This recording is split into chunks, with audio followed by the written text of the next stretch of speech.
Tumayo po ang lahat at tayo'y makiisa sa banal na misa na pamumunuan ng ating kura paroko, Reverendo Padre Douglas B. Badong. Sa pag ng Panginoon, ang bayan ngayon'y nagtitipon upang pagsaluhan ang kaligtasan, handog ng Diyos sa tanan. Upang pagsaluhan ang kaligtasan, handog ng Diyos sa tanan.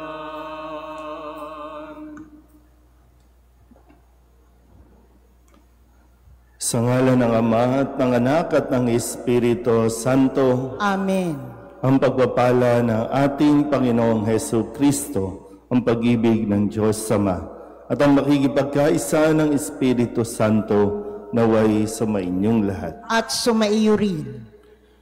Mga kapatid, aminin natin ang ating mga kasalanan upang tayo'y maging marapat gumanap sa banal na pagdiriwang.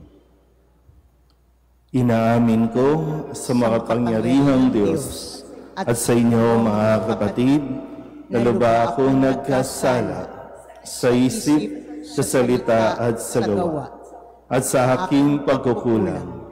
Kaya isinasamo ko sa mahal na Birheng Maria, sa lahat ng mga anghel at mga banal, at sa inyo, mga kapatid, na ako'y panalangin sa Panginoong ating Diyos.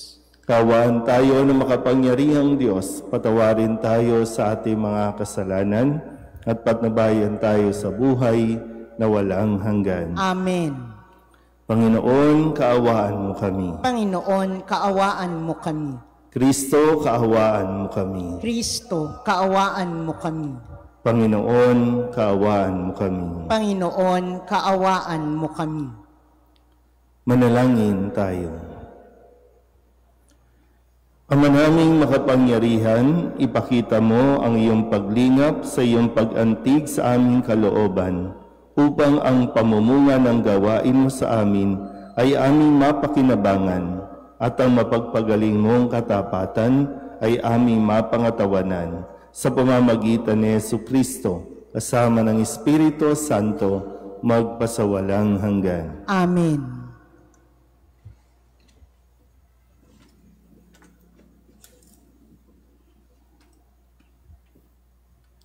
Pagbasa mula sa aklat ni Propeta Daniel. Akong si Daniel ay nabagabag sa pangitaing yaon, kaya't nilapitan ko ang isang naroon at tinanong tungkol sa mga bagay na aking nasaksihan. At ipinaliwanag naman niya sa akin ang sabi niya, ang 4 na hayop ay 4 na haring lilitaw sa daigdig. Ngunit ang mga banal na kataas-taasang Diyos ang bibigyan ng karapatang mamahala magpakailanman. Sabik na sabik akong malaman ang kahulugan ng ika-4 na halimaw dahil sa malaking kaibahan nito sa 3 at sa nakatatakot nitong anyo. Bakal ang mga ngipin at tanso ang mga panga. Dinudurog nito saka nilululon ang lahat ng abutan at tinatapakan ang matira. Nananabik din akong malaman ang ibig sabihin ng 10 sungay at ang kahulugan noong isang sungay na tumubo at ikinabunot ng 3. Ibig ko rin malaman ang kahulugan ng mata nito at ng bibig na pawang kapalaluan ang sinasabi, at kung bakit ang sungay na ito'y may mas malaki kaysa iba. Samantalang ako'y nakatingin, nakita kong dinigma nito at nilupig ng sungay ang mga lingkod ng Diyos. Pagkatapos, dumating ang nabubuhay magpakailanman at nagbigay ng hatol sa panig ng mga lingkod ng Diyos. Dumating ang araw para ibigay sa bayan ng Diyos ang pamamahala sa kaharian. Ganito ang sinabi niya sa akin, Ang ikaapat na hayop ay ikaapat na kahariang babangon sa daigdig.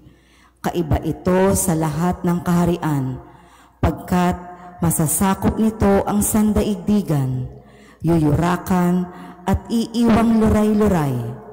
Ang 10 sungay ay kumakatawan sa 10 hari.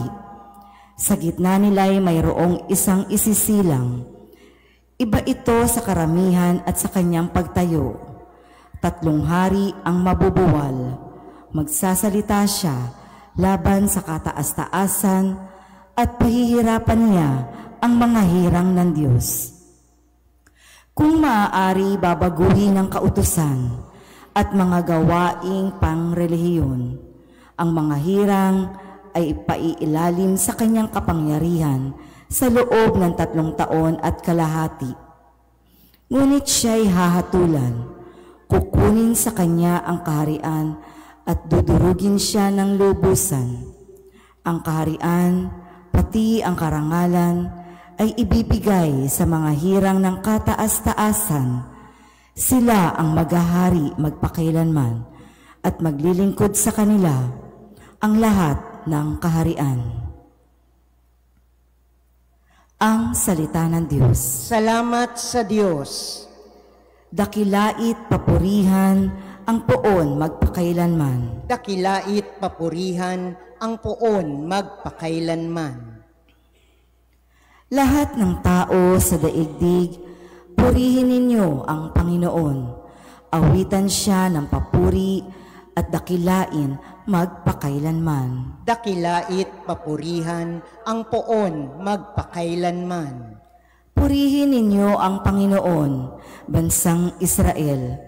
Awitan siya ng papuri at dakilain magpakailanman. Dakilait papurihan ang poon magpakailanman. Purihin ninyo ang Panginoon, mga saserdote ng Diyos. Awitan siya ng papuri at dakilain magpakailanman. Dakilait papurihan ang poon magpakailanman. Purihin ninyo ang Panginoon, mga lingkod ng Panginoon. Awitan siya ng papuri at dakilain magpakailanman. Dakilait papurihan ang poon magpakailanman. Purihin ninyo ang Panginoon, kayong lahat ng mga tapat. Awitan siya ng papuri at dakilain magpakailanman. Dakilait papurihan ang poon magpakailanman. Purihin ninyo ang Panginoon, kayong lahat ng mga banal at mababang loob. Awitan siya ng papuri at dakilain magpakailanman. Dakilait papurihan ang poon magpakailanman. Tatayo na po ang lahat. Alleluia, alleluia, alleluia, alleluia, alleluia, alleluia. Manalangin walang humpay, samantalang hinihintay si Jesus na poong mahal.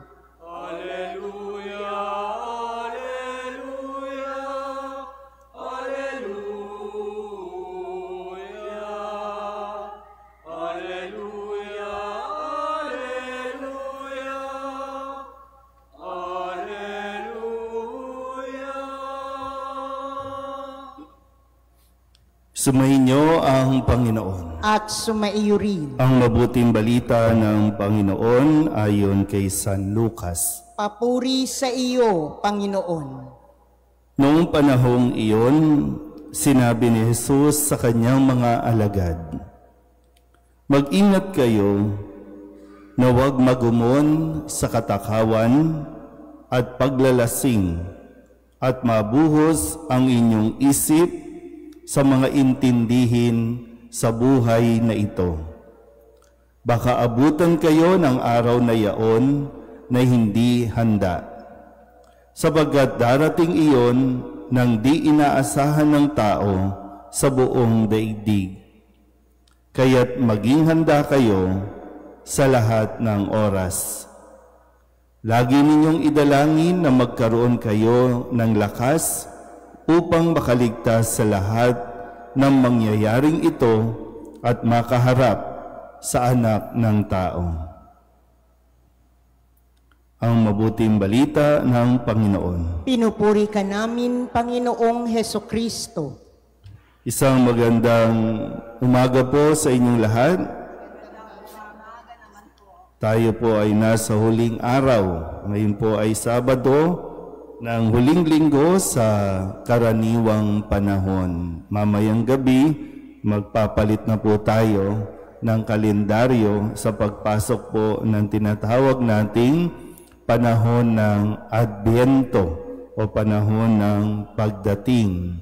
So, para sa huling linggong ito, alalahanin natin muli ang mga habilin at paalaala sa atin ni Jesus tungo sa isang mas maayos, mapayapang pamumuhay. Nung Lunes, sinabi sa atin, ito'y patungkol doon sa isang pulubi at yung mayayaman na naguhulog ng kanila pong mga binibigay doon sa templo. At nakita niya yung pagkakaiba ng mahirap doon sa mayayaman. At sinabi ni Kristo, sapagkat bahagi lamang ng di na nila kailangan ang kanilang ipinagkaloob. Ngunit ibinigay ng balong iyon na dukhang-dukha ang buo niyang ikabubuhay. Yung babaeng balo na hinuhulog, yung kung ano, at mas nakita ni Jesus yung sincerity ng kanyang pagbibigay.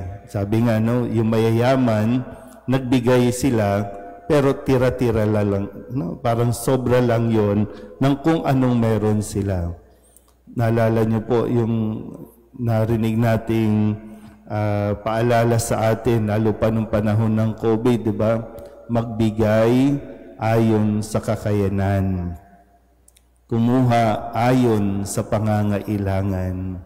Pero sadyang tayo na mga tao, kapag namuhay tayo sa pagiging gahaman, talagang halos ayaw natin babawasan ang kung anong mayroon tayo.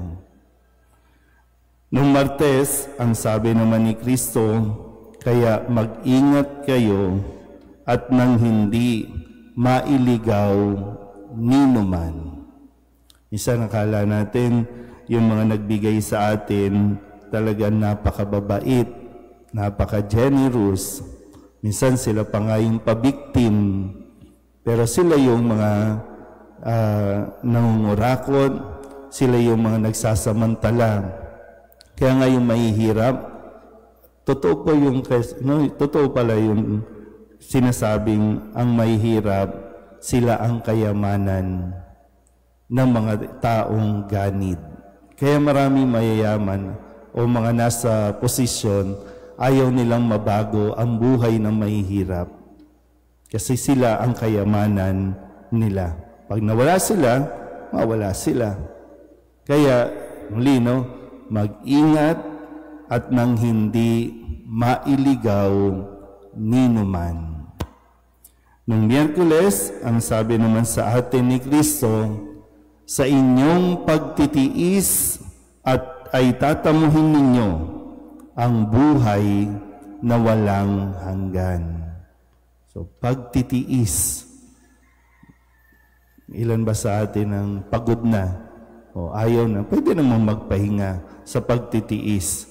Pero hindi natin bibitawan ang magtiis. Yan ay isa rin nating virtue, di ba? Yung patience. At yan yung magliligtas sa atin.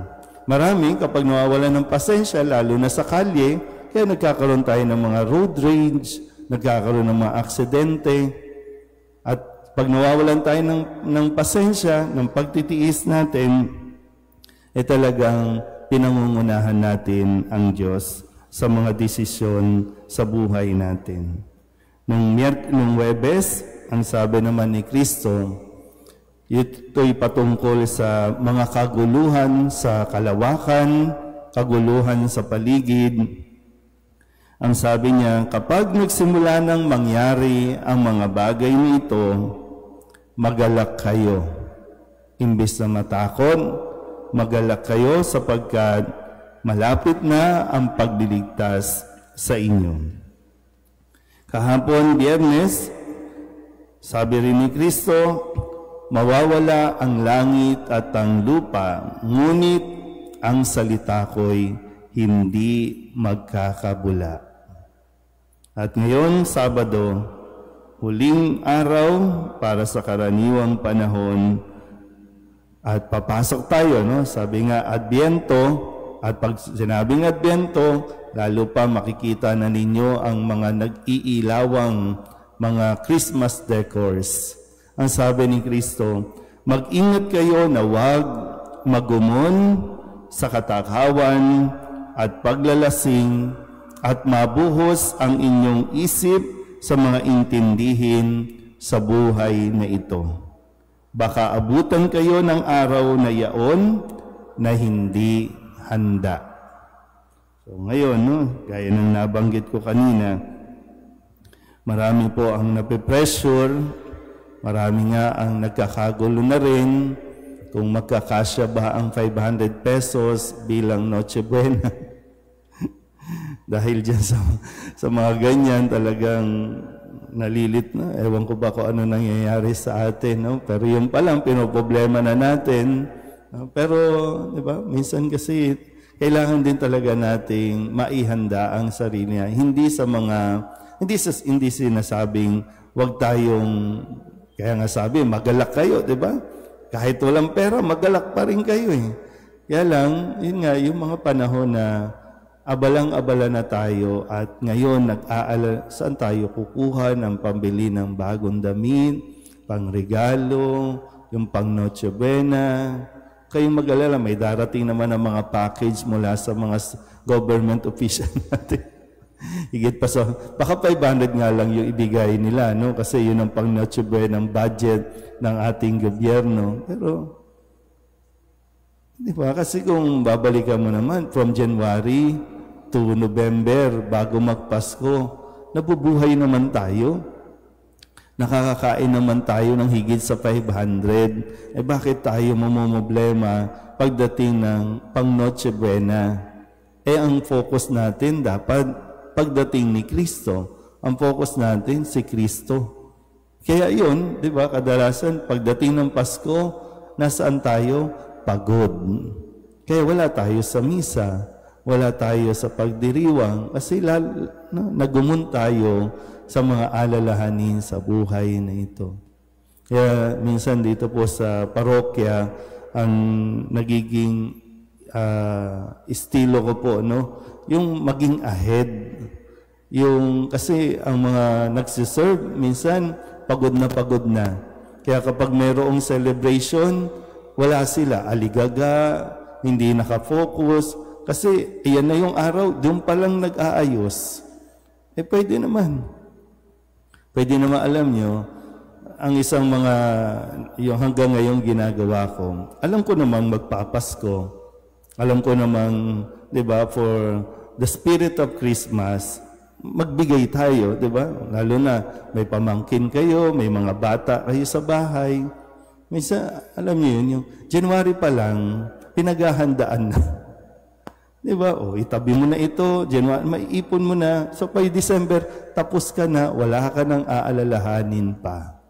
Di ba?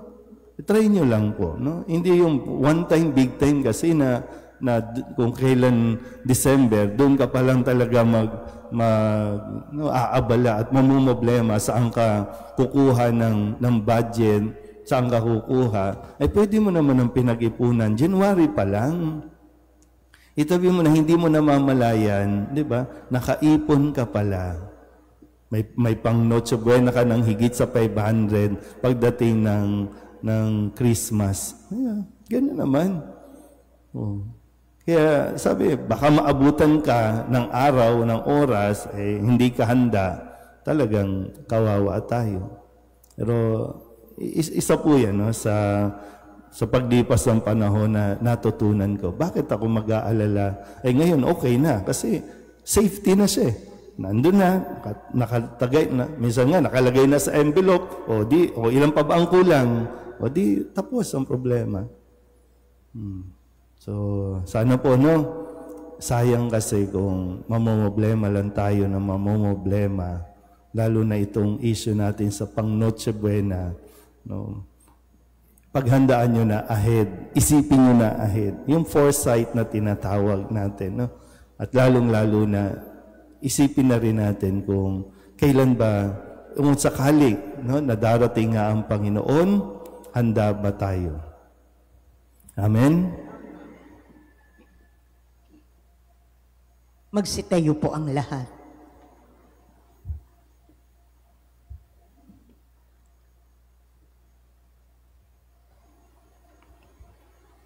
Oratio Imperata para sa katapatan, katotohanan at katarungan.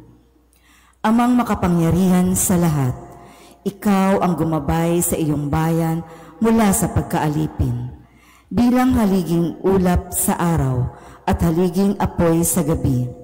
Sa panahong ito ng panlilinlang at katiwalian na bumabalot sa aming bayan, ipamalas mo sa amin ang iyong liwanag na nagtataboy sa lahat ng dilim.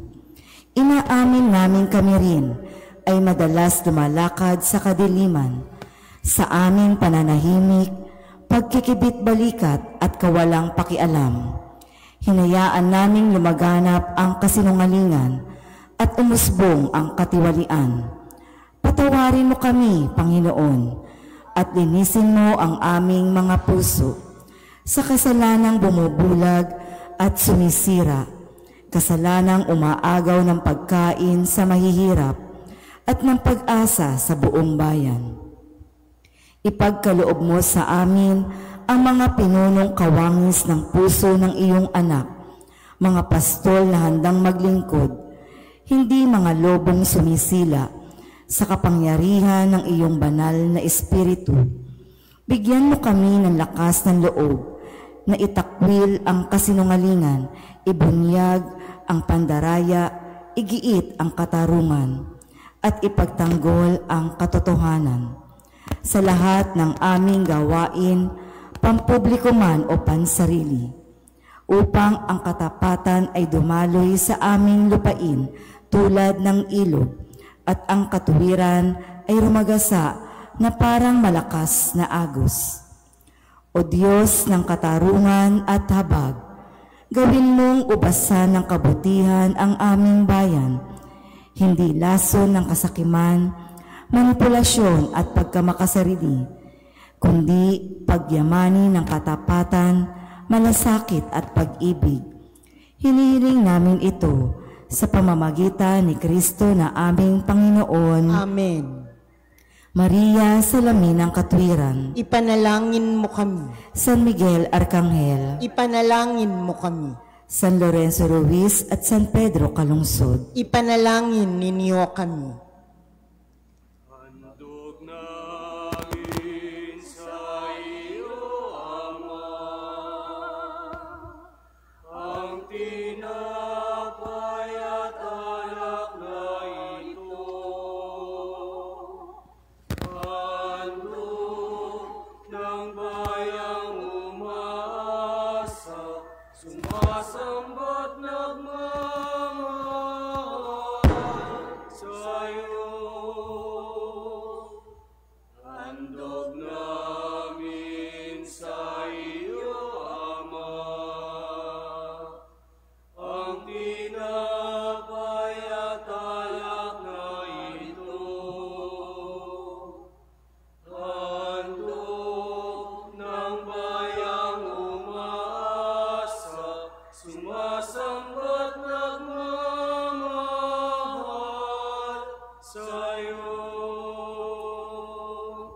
Manalangin kayo mga kapatid upang paghahain natin ay kalugdan ng Diyos Amang makapangyarihan. Tanggapin nawa ng Panginoon itong paghahain sa iyong mga kamay sa kapurihan niya at karangalan sa ating kapakinabangan at sa buong sambayanan niyang banal. Ama naming lumikha, tanggapin mo ang mga banal na alay na iyong ipinag-utos na aming italaga sa pagsamba sa iyong ngalan at upang kami pagindapating paunlakan ng iyong tapat na pagmamahal, gawin mo ang iyong mga utos ay sundin namin kailanman sa pamamagitan ni Jesucristo, kasama ng Espiritu Santo, magpasawalang hanggan. Amen. Sumainyo ang Panginoon. At sumaiyo rin. Itaas sa Diyos ang inyong puso at diwa. Itinaas na namin sa Panginoon. Pasalamatan natin ang Panginoong ating Diyos.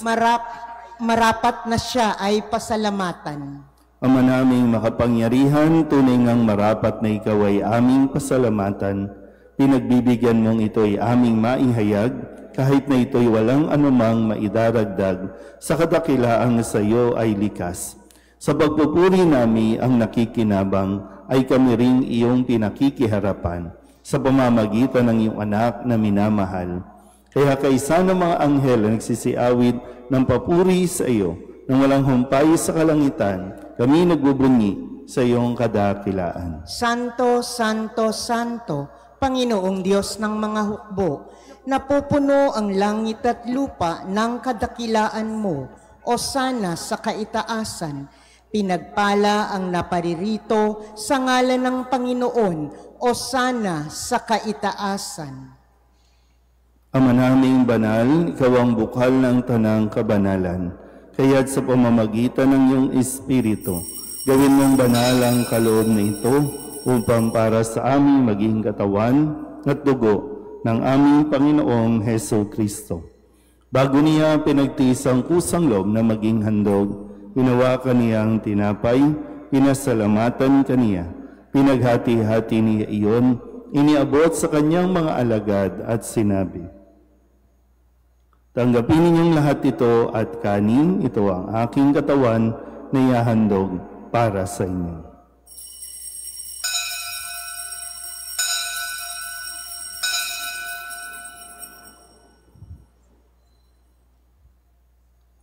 Gayun din naman nung matapos ang hapunan, hinawakan niya ang kalis, muli kaniyang pinasalamatan. Iniabot niya ang kalis sa kanyang mga alagad at sinabi, tanggapin ninyong lahat ito at inumin. Ito ang kalis ng aking dugo ng bago at walang hanggang tipan. Ang aking dugo na ibubuhos para sa inyo at para sa lahat sa ikapagpapatawad ng mga kasalanan.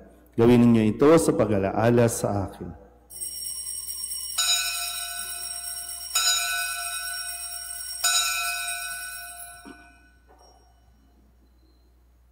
Ipagbunyi natin ang misteryo ng pananampalataya. Si Kristo'y namatay, si Kristo'y nabuhay, si Kristo'y babalik sa wakas ng panahon. Ama, ginagawa namin ngayon ang pag-alaala sa pagkamatay at muling pagkabuhay ng iyong anak. Kaya tiniaalay namin sa iyo ang tinapay na nagbibigay buhay at ang kalis na nagkakaloob ng kaligtasan. Kami nagpapasalamat dahil kami iyong minarapat na tumayo sa harap mo para maglingkod sa iyo. Isinasamo namin kami magsasalo-salo sa katawan at dugo ni Kristo ay mabuklod sa pagkakaisa sa pamamagitan ng Espiritu Santo. Ama, lingapin mo ang iyong simbahang laganap sa buong daigdig. Puspusin mo kami sa pag-ibig kaysa ni Leon na aming Papa at ni Jose na aming Obispo at ng Tanang Kaparian. Alalahanin mo rin ang mga kapatid naming nahimlay na may pag-asang sila'y muling mabubuhay, gayon din ang lahat ng mga pumanaw. Kawaan mo sila at patuloyin sa iyong kaliwanagan. Kawaan mo at pagindapating kaming lahat na makasalo sa iyong buhay na walang wakas. Kaysa ng mahal na Birheng Maria na ina ng Diyos, ng kabiyak ng puso niyang si San Jose, kaysa ng mga apostol at ng lahat ng mga banal na namuhay dito sa daigdig ng kalugod-lugod sa iyo. May pagdiwang nawa namin ang pagpupuri sa ikararangal mo sa pamamagitan ng iyong anak na aming Panginoong Jesucristo. Sa pamamagitan ni Kristo, kasama niya at sa Kanya, ang lahat ng parangal at papuri ay sa iyo, Diyos Amang makapangyarihan, kasama ng Espiritu Santo, magpasawalang hanggan. Amen. Amen. Amen.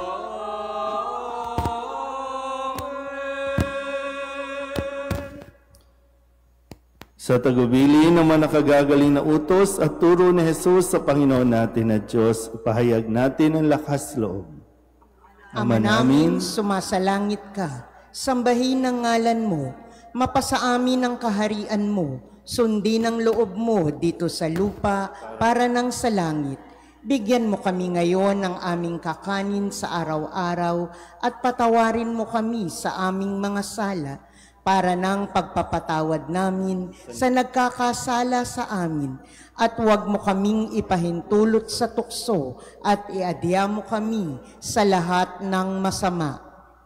Hinihiling namin kami iadya sa lahat ng masama, pagkalooban ng kapayapaan araw-araw, iligtas sa kasalanan at ilayo sa lahat ng kapahamakan, samantalang aming pinananabikan ang dakilang araw ng pagpapahayag ng tagapagligtas naming si Jesu Kristo. Sapagkat iyo ang kaharian at ang kapangyarihan at ang kapurihan magpakailanman. Amen. Panginoong Jesu Kristo, sinabi mo sa iyong mga apostol, kapayapaan ang iniiwan ko sa inyo, ang aking kapayapaan ang binibigay ko sa inyo.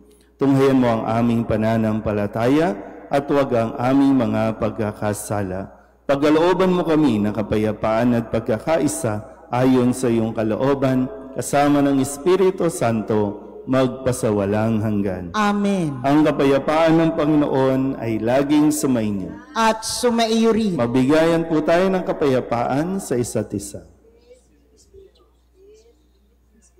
Kordero ng Diyos na nag-aalis ng mga kasalanan ng sanlibutan, maawa ka sa amin. Kordero ng Diyos na nag-aalis ng mga kasalanan ng sanlibutan, maawa ka sa amin. Kordero ng Diyos na nag-aalis ng mga kasalanan ng sanlibutan, ipagkaloob mo sa amin ang kapayapaan. Ito ang kordero ng Diyos. Ito ang nag-aalis ng kasalanan ng sanlibutan. Mapalad ang mga inaanyayahan sa kanyang piging. Panginoon, hindi ako karapat-dapat na magpatuloy sa iyo, ngunit sa isang salita mo lamang ay gagaling na ako.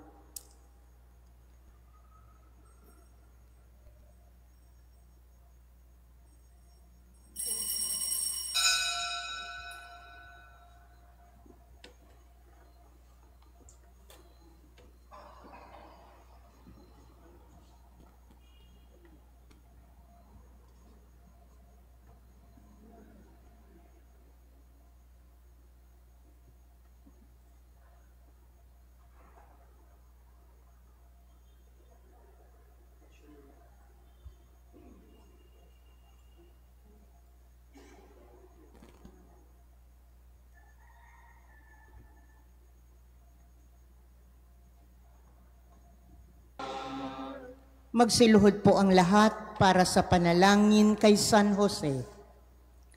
Abang tagapangalaga ng tagapagligtas, kabiyak na puso ng mahal na Birheng Maria, sa iyo ipinagkatiwala ng Diyos ang kaisa-isa niyang anak. Sa iyo nagtiwala si Maria. Sa piling mo, si Kristo'y naging tao. Maging ama ka rin sa amin, pinagpalang Jose, at gabayan mo kami sa landas ng buhay. Ihingi mo kami ng biyaya, awa at tapang, at ipagtanggol kami sa lahat ng masama. Amen. Magsitayo na po ang lahat. Manalangin tayo. Ama naming mapagmahal, kaming pinagkakalooban mo ng pagsasalo sa iyong kagalakan, ay lagi nawang lumingon sa pinanggalingan nitong banal na pakikinabang upang kami wag mawalay sa iyo na aming hantungan sa pamamagitan ni Jesu Kristo, kasama ng Espiritu Santo, magpasawalang hanggan. Amen. Mga kapatid, pag-ukulan natin ng panalangin ang mga yumao nating mga mahal sa buhay at ang lahat ng mga kaluluwa sa purgatorio. Mga anghel, mga banal, tanang nasa kalangitan, halikayo at samahan ang mga giliw naming pumanaw sa piling ng poong mahal. si Kristo ang mag-aakay sa kandungan ni Abraham upang doon ay humimlay. Ang mga giliw naming pumanaw sa piling ng poong mahal. Sa ilaw na walang hanggan, kapayapaan naway pagkamiti ng may kapal. Ang mga giliw naming pumanaw sa piling ng poong mahal. Ama naming mapagmahal, inihahabili namin sa iyo ang aming mga kapatid na pumanaw sa buhay na ito. Huwag mo po silang pabayaan at pamalagiin mo silang buhay sa iyong piling. Alang-alang sa iyong awa at pag-ibig, patawarin mo sana ang kanilang mga pagkukulang at nagawang mga pagkakasala, dala ng kanilang kahinaan. Manatili nawa silang maligaya sa iyong piling, kasama ng iyong anak at ng Espiritu Santo, magpasawalang hanggan. Amen. Kapayapaan kailanman ang igawad ng may kapal sa mga yumaong ating mahal. Sila nawa ay silayan ng ilaw na walang hanggan. Sumainyo ang Panginoon. At sumaiyo rin At pagpalain kayo ng makapangyarihang Diyos, Ama at Anak at Espiritu Santo. Amen. Tapos ang banal na misa, humayo tayo sa kapayapaan ni Kristo. Salamat sa Diyos. Magandang umaga po. Opong San Jose, pintakasing ibig, tanggulan at lakas, buong pananalig. Kami po'y ipagadya sa mga pangalit, kami naway laging kukupin ang langit. Opong San Jose, pintakasing ibig, tanggulan at lakas, buong pananalig. Kami po'y ipagadya sa mga